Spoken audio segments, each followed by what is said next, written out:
नया खतरा मंडलाने लगा है। ओमिक्रॉन कोरोना की नई लहर का सबब बन सकती है, जबकि VC UHS professor doctor Javed Akram ने इस हवाले से खबरदार कर दिया है। ओमिक्रॉन 50 तरह की हैयत तब्दील करने की सलाहियत रखता है, जबकि इस हवाले से उन्होंने मजीद कहा कि ओमिक्रॉन का फैलाव ज़्यादा तेज़ी से होता है। शहरों में ओमिक्रॉन वेरिएंट मौजूद हो सकता है, जबकि ओमिक्रॉन और डेल्टा के टेस्ट में फ़र्क है। ओमिक्रॉन से बचने के लिए वैक्सीन नागुज़ीर है। नया खतरा मंडलाने लगा है। ओमिक्रॉन कोरोना की नई लहर का सबब बन सकता है। वीसीयूएचएस प्रोफेसर डॉक्टर जावेद अकरम ने इस हवाले से खबरदार कर दिया है। प्रोफेसर जावेद अकरम ने कहा कि ओमिक्रॉन 50 तरह से हैयत तब्दील करने की सलाहियत रखता है, जबकि ओमिक्रॉन का फैलाव ज़्यादा तेज़ी से होता है। शहरों में ओमिक्रॉन वेरिएंट मौजूद हो सकता है, जबकि ओमिक्रॉन और डेल्टा के टेस्ट में फ़र्क है। ओमिक्रॉन से बचने के लिए वैक्सीन इंतहाई नागुज़ीर है। ओमिक्रॉन कोरोना की नई लहर का सबब बन सकता है, जबकि वीसीयूएचएस प्रोफेसर डॉक्टर जावेद अकरम ने इस हवाले से खबरदार कर दिया है। ओमिक्रॉन 50 तरह से हैयत तब्दील करने की सलाहियत रखता है। ओमिक्रॉन का फैलाव ज़्यादा तेज़ी से होता है। डॉक्टर जावेद अकरम की जानिब से कहना था कि शहरों में ओमिक्रॉन वेरिएंट मौजूद हो सकता है। ओमिक्रॉन और डेल्टा के टेस्ट में बहुत फ़र्क है। ओमिक्रॉन से बचने के लिए वैक्सीन भी इंतहाई नागुज़ीर है। नया खतरा मंडलाने लगा है। एक मरतबा फिर से ओमिक्रॉन कोरोना की नई लहर का सबब बन सकता है। वीसीयूएचएस प्रोफेसर डॉक्टर जावेद अकरम ने इस हवाले से खबरदार कर दिया है। ओमिक्रॉन 50 तरह से हैयत तब्दील करने की सलाहियत रखता है। प्रोफेसर जावेद अकरम ने कहा कि ओमिक्रॉन का फैलाव ज़्यादा तेज़ी से होता है, जबकि शहरों में ओमिक्रॉन वेरिएंट पहले से मौजूद हो सकता है। ओमिक्रॉन और डेल्टा के टेस्ट में फ़र्क है। ओमिक्रॉन से बचने के लिए वैक्सीन इंतहाई नागुज़ीर है। ओमिक्रॉन कोरोना की नई लहर का सबब बन सकती है। वीसीयूएचएस प्रोफेसर डॉक्टर जावेद अकरम ने खबरदार कर दिया। उन्होंने इस हवाले से मज़ीद क्या कहा, जानेंगे। Senior health reporter Zahid Chaudhry हमारे साथ मौजूद हैं। जाहिद चौधरी, आगाह कीजिएगा। कोरोना वायरस की साउथ अफ्रीकन किस्म ओमिक्रॉन जो है वो उसका केस पाकिस्तान में भी रिपोर्ट हुआ है। ये वायरस जो है इसकी पाकिस्तान में भी मौजूदगी पाई गई है।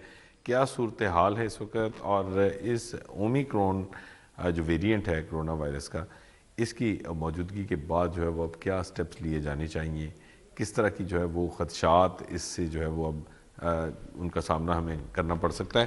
Professor doctor Javed Akram vice chancellor university of health sciences और मारूफ फिजिशियन है, उनसे इस हवाले से जानते हैं। सर, ओमिक्रॉन पहले ये कहा जा रहा था कि हमारे यहाँ नहीं है, अभी ये साउथ अफ्रीकन वेरिएंट है और बाहर ही कहीं पे जो है वो ये इसकी जो है वो अभी प्रेजेंस जो है वो पता चली है, लेकिन अब ये यहाँ पे भी कराची में भी रिपोर्ट हुआ है कि ये डिटेक्ट हो गया है। तो आप क्या समझते हैं, अब किस तरह के ख़तरात का हमें सामना है?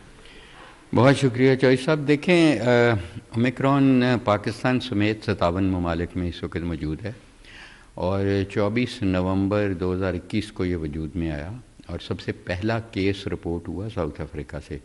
और मैं समझता हूँ उनको खराज तहसीन देना चाहिए कि उन्होंने पूरी दुनिया से उसी वक्त शेयर कर लिया। आई एम श्योर कि उस वक्त भी ये 2 दर्जन से ज़्यादा ममालिक में होगा, लेकिन टेस्टिंग उन्होंने पहली की। तो वहाँ से फिर ये जब इसकी टेस्टिंग शुरू हुई, क्योंकि इसका टेस्ट थोड़ा सा फ़र्क है डेल्टा से। डेल्टा में जो एस जीन ड्रॉप आउट है, एक टेक्निकल टर्म है, उसको हम देखते थे कि वो ड्रॉप आउट नहीं था। इसमें फ़र्क ये आया है कि एस जीन ड्रॉप आउट है। और ओमिक्रॉन जो वेरिएंट है इसमें 50 से ज़्यादा म्यूटेशंस हैं। इतनी बड़ी तादाद में म्यूटेशंस कोविड-19 की 2019 से लेके अब तक एकदम नहीं आई, और उनमें से 31 जो म्यूटेशंस हैं वो अफेक्ट करती हैं स्पाइक प्रोटीन्स को, जो कांटे हैं इसके ऊपर वायरस के, और उनकी बेइंतहा अहमियत है, इसलिए कि जब हम सांस के ज़रिए ये वायरस ले जाते हैं, उन्हीं के ज़रिए ये ACE2 रिसेप्टर्स को लगती है फेफड़े में और फिर इंटरनलाइज हो जाती है वायरस बॉडी के अंदर। और दूसरी अहमियत यह है कि हमारी जितनी अदवायात हैं जो हम इस्तेमाल करते हैं इसके इलाज के लिए या इसकी प्रिवेंशन के लिए जो वैक्सीन यूज़ करते हैं, वो भी टारगेट ग्लाइकोप्रोटीन S या RBD रिसेप्टर बाइंडिंग डोमेन को ही करती हैं, जहाँ ये 31 से ज़्यादा म्यूटेशंस आई हैं। इसलिए ज़ाहिर है कि ये वेरिएंट्स ऑफ कंसर्न हम इसको कहते हैं। अगर ये इतना ज़्यादा इसका हम ना समझते कि इम्पैक्ट नहीं है इसका तब्दीली का, तो हम इसको वेरिएंट ऑफ इंटरेस्ट कहते। इसीलिए ये अपस्केल हुआ to variant of concern. Concern सबसे बड़ा ये है کہ اس کا پھیلاؤ زیادہ تیزی سے ہوتا ہے اور ڈیفینیٹلی یہ ڈیلٹا ویریئنٹ سے زیادہ تیزی سے پھیلتا ہے اور آپ کو کم ٹائم چاہیے ایکسپوئر کا اور یہ پھیل جائے گا، اور ڈسٹنس بھی آپ کو زیادہ ڈسٹنس پہ بھی یہ لگ سکتا ہے ایک انسان سے دوسرے کو، اور اس کی جو ملٹیپلیکیشن ہے باڈی میں جا کے وہ اس سے بھی زیادہ ہے۔ اور سب سے امپورٹنٹ چیز یہ ہے کہ کیا ہماری ویکسینز جو ہم لگوا چکے ہیں 50% کے قریب لوگ پاکستان میں، لیکن انفارچونیٹلی افریقہ میں جہاں سے یہ آیا وہاں صرف 6% کو لگی ہے ابھی تک ویکسین۔ اچھا سر، آپ کے خیال میں ایک عام شہری جو ہے وہ اس ویریئنٹ سے جو ہے وہ بچنے کے لیے وہ کیا، اس کے لیے سادہ سا پیغام کیا ہے، ٹیک ہوم میسج کیا ہے کہ کیا کریں وہ؟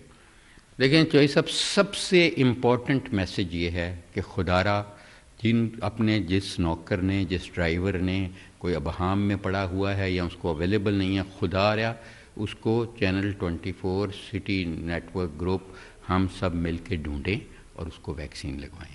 دو وجوہات ہیں، ایک تو اس کی جان بچے، جو ہمیں پتہ ہے کہ ہاسپٹلائزیشن چانس کم ہوتا ہے اور جان بھی بچتی ہے، ویکسین لگانے سے آپ کو بیماری سے شاید وہ نہ روک پائے۔ اس دشمن کو جو ہے وہ ختم کرنے کا ایک ہی طریقہ ہے کہ ہر شہری اپنی ذمہ داری جو ہے وہ محسوس کرے، ویکسینیشن کروائیں، لازمی طور پر کروائیں، اپنے پیاروں کو، ارد گرد جو بھی افراد ہیں ان کو بھی ترغیب دیں۔ یہی ہوتا ہے کرونا کی ہر نئی قسم سے بچنے کا اور مجموعی طور پر اس وبا سے پوری۔ ٹھیک ہے زاہد چودھری، آپ کا بہت شکریہ۔